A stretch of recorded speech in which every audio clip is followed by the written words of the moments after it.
Welcome back to Warthland Weekly News. This week I got some leaks for you, actually verified, and there's two major Q&As, one in Russian and one in English. So hit that subscribe button, let's get into these leaks. So the first one is a dude telling me that the AMX 56 Leclerc and the Ariete, their models are complete. He also talked about the Bradley IFV apparently being added soon, but that was stated in the 1.81 leak list that has so far been correct on most things. But I talked to the guy who leaked the Leo 120 to me, so I can verify this guy's information is correct. He told me that the models are done, but the ETA is unknown, as the values are not known, like the armor and all that technical stuff. And it could be in the next patch, or it could be in half a year. But another completely different person had brought to me a list of vehicles for 1.85, and these vehicles are the Leo 2A4C, which is a Leo with C composite armor. It's better. The M1A1 Abrams. I'm pretty sure everyone knows what the M1A1 is. The Ariete, the T80U, the T72, the Leclerc, and the Type 10, which is a very modern Japanese tank. It states at the bottom some of this stuff may be added later. And he also states that some of the bigger content creators may already know about this, and that the Leo 2A5 are in the plans for much later. Now I asked him questions trying to see if I could verify his information. Unfortunately, he didn't have any proof to verify this at the time, but this was before I had verified the other guy's leak of the Leclerc and Ariete. But he has apparently been told that the CEO of Gaijin talked with YouTubers who were invited to Gamescom, and they already know what to expect at Gamescom 2019. Then he states also there's been a photo of Philip Leclerc as a tip. I'm not entirely sure what he means by that. And that the Leo 2A4 with C composite will be a new tank, not a modification, which I personally see is a better alternative to than just how they've been doing it with the Russian tanks, as it gives you more tanks to take into a lineup, more options in the end. So when I originally got this leak list, I thought, oh, is this another leak list I can't verify, and I don't know if I want to make a video on this. But when I was able to verify with a source that has been correct in the past, this is the guy who leaked the Leo 120 to me, state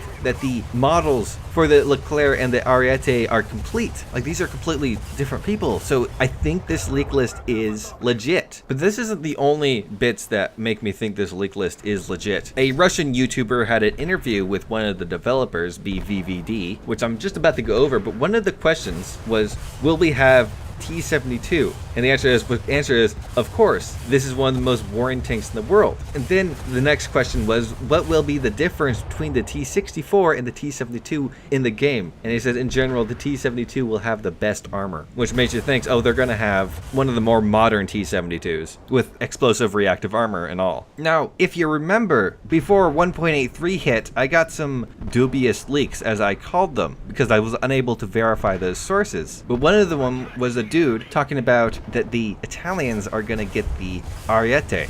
He also talked about the T80U. He also talked about a T80C, which I don't know. So I guess that's still on the table. And it just so happens that one of these people that leaked T72 to me happened to state that it was gonna have explosive reactive armor on it. The T72 was also talked about in that 1.81 leak list and still hasn't shown up yet. But anyways, let's get on with these Q&As. The Russian one with the developer BVVD had a lot of explosive information. I'm not going to be reading it all because some of it is more of like technical questions that don't have much to do with news. So anyways, question 2, the main feature of the Italian nation will be wheeled vehicles, question mark. And the answer was, they will have the maximum number of wheeled armored vehicles among other nations. As for timing, those who are with us for a long time already know when there will be Italian tanks. And they're alluding to the fact that tank trees had been coming out on patches ending with a 5 around Christmas. I read 3 and 4 about the T72. Number 5 was simply stating that soon we're going to be receiving news updates for the next patch, which is expected, I'm thinking,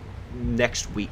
Number 6 was about big ships, and they basically said that they are most likely going to continuously include larger vessels, but they're still dubious about battleships, and their reasoning for this is really dumb. Besides gameplay issues, the battleships were not in every nation's, and as rule were single. But hold on a second there, just hold on. US, Japan, Germany, British, they had some really famous battleships. Italy had some famous battleships. France not many people know, because they kind of got knocked out early on the war, they had battleships, and they started using them again after the war ended. So that only leaves one of the current nations in game without battleships, Russia. But actually, Russia did have some battleships. They were just crap. Really seems either this is a not very serious answer, or Gaijin is heavily showing their Russian bias, where they had decided to develop an entire game mode around the vessels that Russia was numerous in, opposed to what is iconic about Second World War naval combat. Question 7 was about the development of modern aircraft, rank 6 jets basically,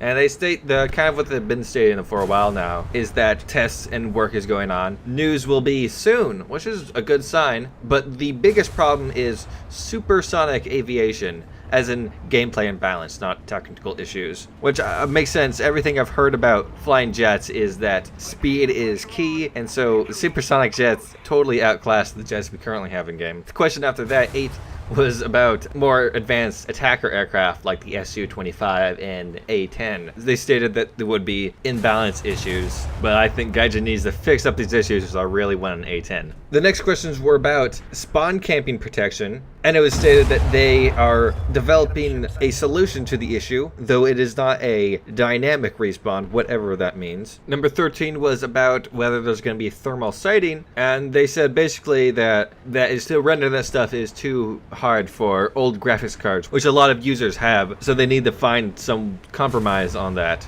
15, 16, and 17 were basically Gaijin blocks, asking for an Afghan Shilka, an Israeli tank, and Ukrainian modernization of Soviet tanks. And the first two was, yes, quite possible, which is kind of a empty answer if you ask me. And of the last one, they said that they have enough Soviet machines to add to the game. They don't need to branch out to the Ukrainian ones. And last one was about fire control systems being implemented, and it's apparently still under discussion, so probably a big old nope. Interesting Q&A. I have to applaud this Russian content creator for asking great questions. There'll be a link in the description if you wish to read up on the ones that I skipped. For the US Q&A was of a multitude of content creators, Many Miles Away, Slick B, and Happy Hunter, asking Scarper various questions. Now Scarper, he's not a developer, he has some contact with developers, though I wouldn't take everything that comes out of his mouth as fact. And their Q&A, or it's more of them just live streaming, playing together while throwing a few questions around, was about 5 hours long. I didn't want to watch the whole thing. I watched about the first 40 so minutes. Shadow Ranger CG posted it on the forums and made a pretty good TLDR of it. New modes for Navy. Japan and Italian naval trees are ready. Heavy cruisers are being considered. Maybe there will be an Exocet anti-ship missile. Searchlights are being considered, but there's a performance issue with lower end machines, and minesweeping is possible. Scarper later came on to clarify that Japan and Italy have some models done, but there is further work needs to be done, so they're not actually ready. But you could probably expect them to come in later patches. Probably not 1.5, but I don't know. Gaijin surprised us with the German helicopters in the last patch, so keep your wits up. I think the heavy cruisers are being more than just considered, as there were files of the Prinz Eugen found in the dev server. So I'm thinking it's more than just considered. I think it's the actual plan. And of course, we're going to have bigger ships eventually. They're currently only getting to 5.0 at rank. In more grounded news, the store team dude had stated in reply to someone asking if there's going to be more Italian bundles when the Italy appears, he said, there will be new premiums, but initial 2 tanks will also grant early access to the tree. And currently the Italian P40 M26 are on sale at the store, so I think if you want to get into the Italian CBT, buy those vehicles now. War Thunder's 6th anniversary happened, and they had this mural of sorts of all the accomplishments that War Thunder has overcome over the years. And in the What's Next section, they talked about World War Mode launch, new game nations, new vehicles and locations, and much more. I think the new game nations part is interesting because there has been a lot of whispers of Swedish and Chinese trees, which are both very interesting trees. I can also think of quite a few more that could be added. In most of all recent news, there has been some updates to naval forces, very technical information about interesting things. I just want to point out that the Project 159 had a major bug to it fixed, and now it went from OP to mega OP. I'm telling you, the Russian ships are overperforming to compare to the others. It's Russian bias, man. It's Russian bias. Anyways, thanks for watching. If you have any comments or concerns, hit me up down below in the comment section or on Discord. If you like this video, hit the like button. If you don't like the video, don't hit the like button. If you want to see more, hit the subscribe button. I make these news videos every weekend. I make random videos throughout the week, so hit that bell icon to be notified anytime I upload anything. Thanks for watching. Have a great day.